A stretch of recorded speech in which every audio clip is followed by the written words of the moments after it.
ಬರೀ ಚಿಕನ್ ಕಬಾಬೇ ತಿಂದು ಬೇಜಾರಾಗಿರೋರಿಗೆ ನಾನು ಇವತ್ತು ಸಿಂಪಲ್ಲಾಗಿ ಎಗ್ ಕಬಾಬ್ ಯಾವ ರೀತಿ ಮಾಡೋದು ಅಂತ ತೋರಿಸ್ತಾ ಇದ್ದೀನಿ.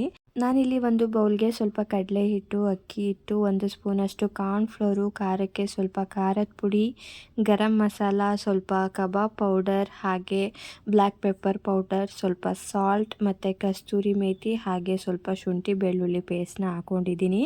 ನಾನಿಲ್ಲಿ ಒಂದು 3 ಮೊಟ್ಟೆನ ಮಾಡ್ಕೊತಾ ಇರೋದ್ರಿಂದ ಇಷ್ಟು ಹಾಕ್ಕೊಂಡಿದ್ದೀನಿ. ನೀವು ಜಾಸ್ತಿ ಮೊಟ್ಟೆಯಲ್ಲಿ ಮಾಡ್ತೀನಿ ಅಂದರೆ ಇದೇ ಮೆಜರ್ಮೆಂಟನ್ನ ಸ್ವಲ್ಪ ಜಾಸ್ತಿ ಹಾಕ್ಕೊಂಡ್ರೆ ಆಗೋಗ್ಬಿಡುತ್ತೆ.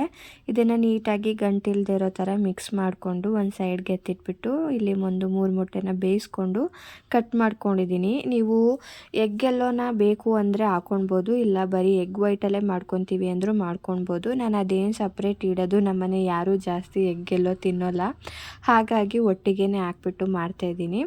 ಸೊ ಇದನ್ನು ಕಡಲೆ ಹಿಟ್ಟು ಒಳಗಡೆ ಏನು ಕಲಸಿರ್ತೀವಿ ಅದರೊಳಗಡೆಗೆ ಕಟ್ ಮಾಡಿರೋವಂಥ ಮೊಟ್ಟೆನ ಹಾಕಿ ನೀಟಾಗಿ ಕೋಟಿಂಗ್ ಕೊಟ್ಬಿಟ್ಟು ಲೋ ಫ್ಲೇಮಲ್ಲೇ ಚೆನ್ನಾಗಿ ಕಾದಿರುವಂಥ ಎಣ್ಣೆಗೆ ಹಾಕ್ಬಿಟ್ಟು ಒಂದು 5 ನಿಮಿಷ ನೀಟಾಗಿ ಫ್ರೈ ಮಾಡ್ಕೊಂಡ್ಬಿಟ್ರೆ ಸೂಪರಾದಂಥ ಎಗ್ ಕಬಾಬ್ ರೆಡಿ ಆಗಿಬಿಡುತ್ತೆ. ನೀವು ಒಂದ್ಸಲ ಟ್ರೈ ಮಾಡಿ ಹೇಗೆ ಬಂತು ಅಂತ ಕಮೆಂಟ್ ಮಾಡಿ ತಿಳಿಸಿ.